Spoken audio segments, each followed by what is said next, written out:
And we're back, guys. Tennis in a minute. I'm your host, Good Energy. I give you the rundown on tennis coverage every day, and we're back in France, guys. Another rainy day. This schedule, this weather is just abhorrent. But we have Elena Rybakina, a member of the Big Four. That's right, Iga, Sabalenka, Coco, and Elena Rybakina. But listen, guys, check out the short I posted of Naomi Osaka. Who's a better ball striker? Who's a cleaner ball striker? Listen, forget the big three. It's just big Osaka. But we're going to talk about Elena Rybakina here. I think this is a dangerous match against Arantxa Rus, who's going to push the pace. She is Camilla Giorgi, Bernarda Pera on steroids, ladies and gentlemen. Not literally, but you know what I'm saying. She is Camilla Giorgi, Bernarda Pera times two. Okay, she is much more hyper. She reminds me of Zachary in the sense that you remember Zachary said she drinks like 7 espressos a day. She was joking, right? I think Arantxa Rus drinks 10. She is just hyper. She is on it. That left forehand is a rocket, and I think this might be a tough matchup for Rybakina because Arantxa Rus is going to push the pace, and we see early here on serve Arantxa Rus up 40 love, and she is working Rybakina front, back, side to side like a new TikTok dance move or something like that with heat-seeking missiles, straight laser beams. This is going to be good. Now the head-to-head is 1-1, and I'm curious to see how Rybakina makes adjustments. The last time they played at the French Open, it went 3 sets, and we all know Arantxa Rus 700 wins. She's got what 500 wins on clay. She is probably a future Hall of Famer. Let's just be honest. She's got like 30 championships. She's an amazing player. But I want to talk about Elena Rybakina, right? She's been under fire lately for her comments or lack of comments. And a lot of people are just saying she's just entitled. You know, she has this entitled demeanor. She's complaining about the schedule, but she's not necessarily doing the things she needs to do to be successful because other players aren't complaining about the schedule. It's only her. What do you guys think? Digest that for a second. I'll let you digest that. Comment below. What do you think?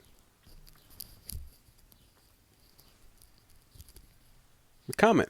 Now, Iga said she said the schedule's fine. Sabalenka's like whatever. You know, at one point Sabalenka there was a 2 week stretch between Rome and Madrid where Sabalenka had literally she played like 7 3-set matches in less than 2 weeks. She wasn't complaining about the schedule. Coco's not complaining about the schedule. It's just Rybakina that's complaining about the schedule. Now, listen, they have extended the schedule. I mean, you have players like Caroline Garcia that's complaining that the schedule's too spaced out. She wants to play every day. What do you guys think about the schedule? Comment below. Let me know. But it goes further. You have fans that are saying that Elena Rybakina has this entitled attitude where just things have to revolve around her. She's Rebecca's been complaining for a very, very long time about everything. Go back to last year. She said, "Look, you know, now's not the time, but I'm going to speak my truth. You know, I'm going to tell my side. Now's not the time.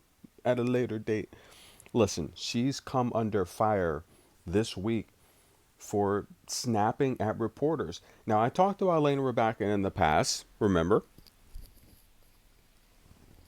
The big outbreak over her name, where she told the media, look, you always say my name wrong. That's not how to say my name. No, all of you guys, all of you, you.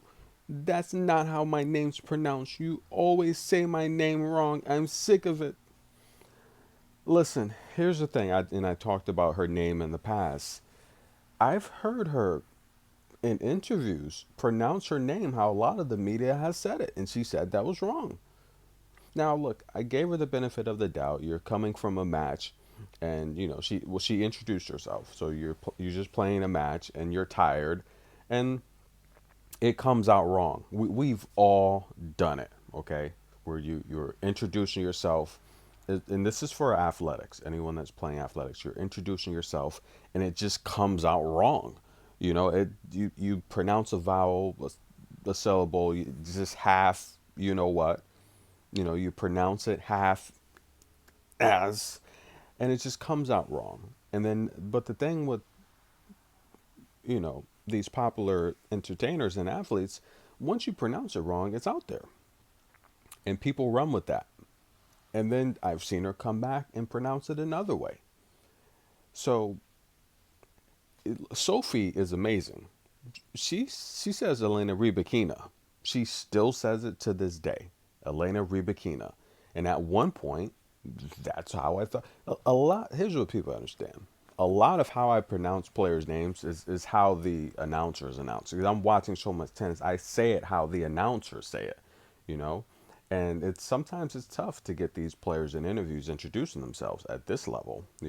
So a lot of the names I say how the announcers say it, but then again, when we talk about pronunciations and vowels and words, they have different meanings and different pronunciations depending on the region you're from, depending on the language you speak.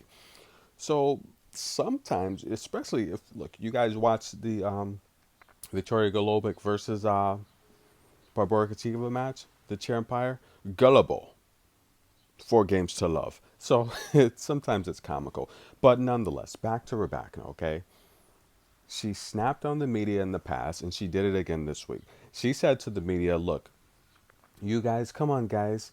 It's the same questions, guys. You asked me the same questions. Look, I'm getting tired of this."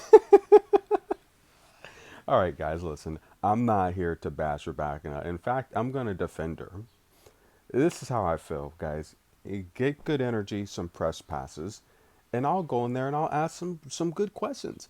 After look, she's got to be tired of you guys asking the same questions. Come on now. You have someone, the fourth ranked player in the world, with the talent that she has. You can't think of a good question to ask her. You are asking her the same question. So I'm going to defend Rebecca here. Guys, and look, a lot of people said, look, she's entitled. She's got to chill. Here's the thing, though, about the fans. I will say she's good with the fans. I've seen all the players, and Rebecca is one of the best with the fans. She shows love to the fans, and it's all about the fans because the fans pay the tickets. We are the ones that watch the matches, which make advertisers and sponsors want to invest in the organization. Right? They want to invest in the WTA because we're showing an interest to the players. Iga said it best last night. Look, the fans make everything possible. So when I see players ignore the fans, for a while Sabalenka wasn't ignoring fans. Elena Ostapenko is not good with fans. Coco's great with fans. I've seen Iga ignore fans in the past. You know, Coco's great with fans. Rebecca is amazing with fans. She's amazing. So I give her an A+ for that. In terms of how she snapped on the media again this past week, I agree. You guys have to ask better questions. But at the same time, I think she could have been a little bit more professional with how she addressed that reporter. I mean, answer the question and spin it off and say, look, in any interesting questions you want to ask me, she could have maybe handled it a little better, but she is frustrated. I don't think she's going to win the French Open. I don't think she's going to make the quarters because this is a dangerous match right here. She's taking on Arantxa Rus, and again, they've played twice. The head-to-head is 1-1. Arantxa Rus destroyed Angelique Kerber last time. Rebecca had a really good win against Greet Minen, who's a solid player. She's a good lefty. She's good between the lines. She doesn't necessarily have the power. And I mean, this rain, guys, this rain is just destroying the schedule. It's destroying the predictions and everything. But Podolska's in a battle with Putintseva. I told you last time, I said Podolska's probably going to be out of here. She did not look good against Katie Nets. I think that's a match that she got some home cooking in France, even though she's from Spain. I've never seen the chair pyre overturn so many calls. And Katie Bolter, that was just a very strange match. But nonetheless, ladies and gentlemen, she takes the first set. She's playing well here, and she's serving good. 5 aces. She's winning 80% of her first serves, and she needs a performance like this.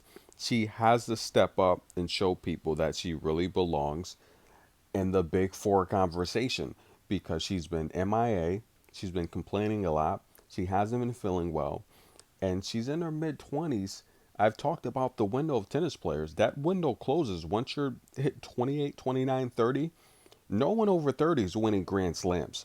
So historically, she has a 4 year window to do what she's going to do. Well, you take a look at like players, she's got a 10, like Coco, she's got a 10-year window. And I think she'll have even a 15-year window because of her athletic ability. We'll see. Elena Rybakina takes the first set, guys, but we're going to see what Arantxa Rus can do here in the second. Right now, she's up. Tennis in a minute. We'll be back.